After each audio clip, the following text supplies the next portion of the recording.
తెలంగాణలో పోలీసులకు young India school అత్యంత ముఖ్యమైనదని సీఎం రేవంత్ రెడ్డి చెప్పారు.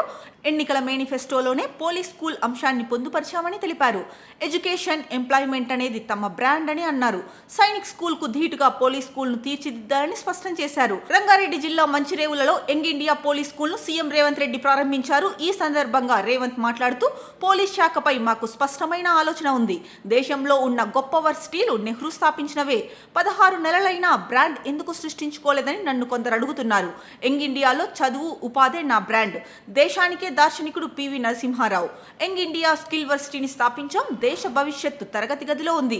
కేజీ టు పీజీ వరకు నిధుల విషయంలో ఎలాంటి ఇబ్బందులు రావు. యంగ్ ఇండియా పోలీస్ స్కూల్ కు 100 కోట్లతో కార్ఫస్ ఫండ్ను సమకూర్చుకోవాలి. నిధుల విషయంలో ఇబ్బందులు లేకుండా చూసుకోవాలి. ముఖ్యమంత్రుల్లో ఒక్కొక్కరికి ఒక్కో బ్రాండ్ ఉందని చెప్పుకుంటున్నారు. ఎన్టీఆర్ ప్రతి పేదవాడి మనసులో స్థానం సంపాదించుకున్నారు. ఆరోగ్యశ్రీ, జలయజ్ఞం అంటే వైఎస్ఆర్ గుర్తుకు వస్తారు. కొందరు ఉద్యమ నేతలం, తెలంగాణ ప్రదాతలమని అనుకుంటున్నారు. యంగ్ ఇండియా స్కూల్ నా బ్రాండ్. ఆనంద్ మహేంద్రను యూనివర్సిటీకి చైర్పర్సన్ గా నియమించుకున్నాం. ఇవాళ యూనివర్సిటీలో చేరిన ప్రతి విద్యార్థికి ఉద్యోగ భద్రత ఉంది.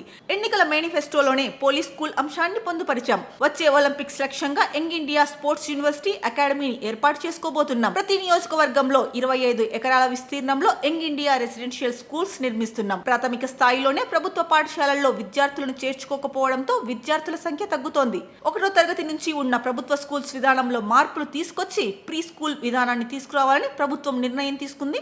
ఇందుకు కావాల్సిన నిధులు ఇవ్వడానికి ప్రభుత్వం సిద్ధంగా ఉంది అంటూ కామెంట్స్ చేశారు.